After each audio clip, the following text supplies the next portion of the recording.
Bonjour à tous, donc aujourd'hui nous sommes au bord d'un étang de ma région pour pratiquer une pêche aux méthodes feeder.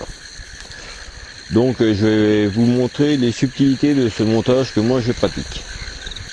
Je commence par briller ma ligne sur une vingtaine de centimètres pour deux raisons.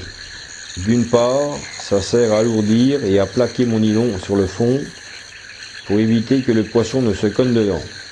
Et ensuite, comme le nylon risque de frotter sur le corps du poisson, ça augmente la résistance de celui-ci. Je viens placer le manchon silicone sur la ligne et ensuite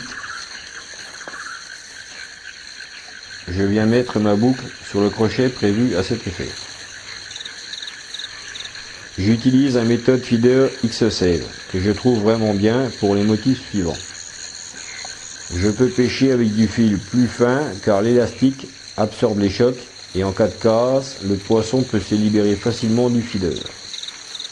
La méthode de chez Gourou est bien conçue car il a toute la surface du dessous entièrement recouverte de plomb, ce qui lui permet toujours de retomber de la même façon et d'avoir toujours l'appât au-dessus.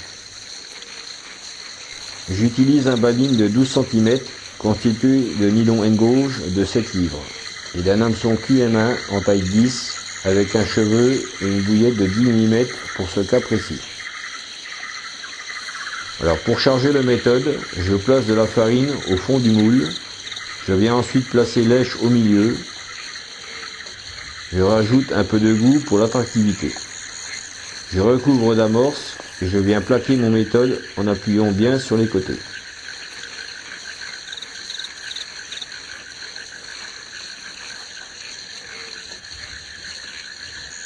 Le résultat final est très propre et ne viendra pas éclater à la surface de l'eau. Il me reste plus qu'à pêcher.